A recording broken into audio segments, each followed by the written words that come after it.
Australian developers PlaySide Studios have just dropped a demo for their new isometric action shooter Kill Knight. I spent some time with the game, and while this isn't a full review as the game is not out, I thought I would give my first impressions on what I thought of the game and how it played. Firstly, I should give a bit of a disclaimer that this kind of game is definitely not my strong suit. While I'll jokingly brag about my godlike skills in X-Defiant, I most certainly am not an absolute weapon here. The furthest I've ever dug into these kinds of games is probably Returnal, but while some of the mechanics there are similar, the over-the-shoulder perspective is very different from Kill Knight's top-down gameplay.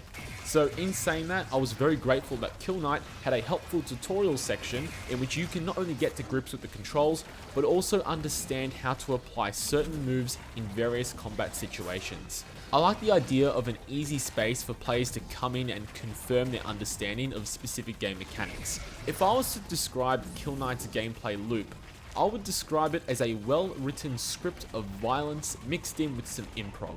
There are key relationships to different mechanics, kind of in the same way Doom Eternal handled its combat. Your pistols will be your main call of action, and killing enemies will result in them dropping blood gems.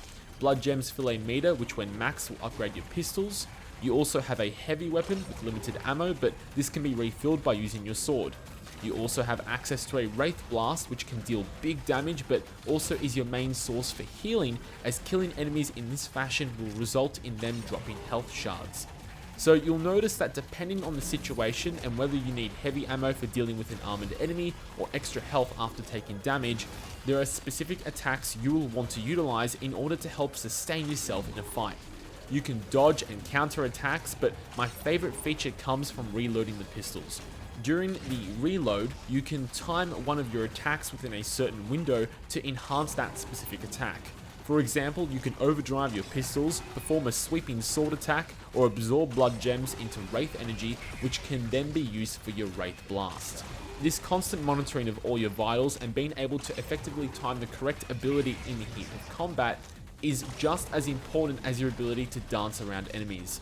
You can also equip different items for different abilities and effects, but in the demo there are not many options at the moment and it's pretty limited, but it appears there'll be plenty of customization options upon release, which is scheduled in the fall of this year, as well as some additional levels. This demo really surprised me because, like I said, it is not a genre I usually play, but I felt rewarded for continuing to play through the one available level and getting better and better each run.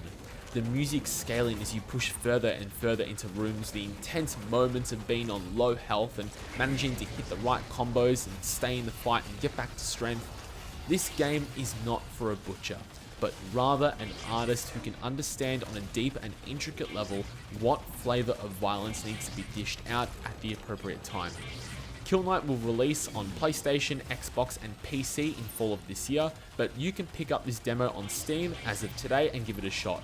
If you want to see a full review when this game comes out, please let me know in the comments section. Don't forget to like and subscribe so you don't miss another video. Lancey out.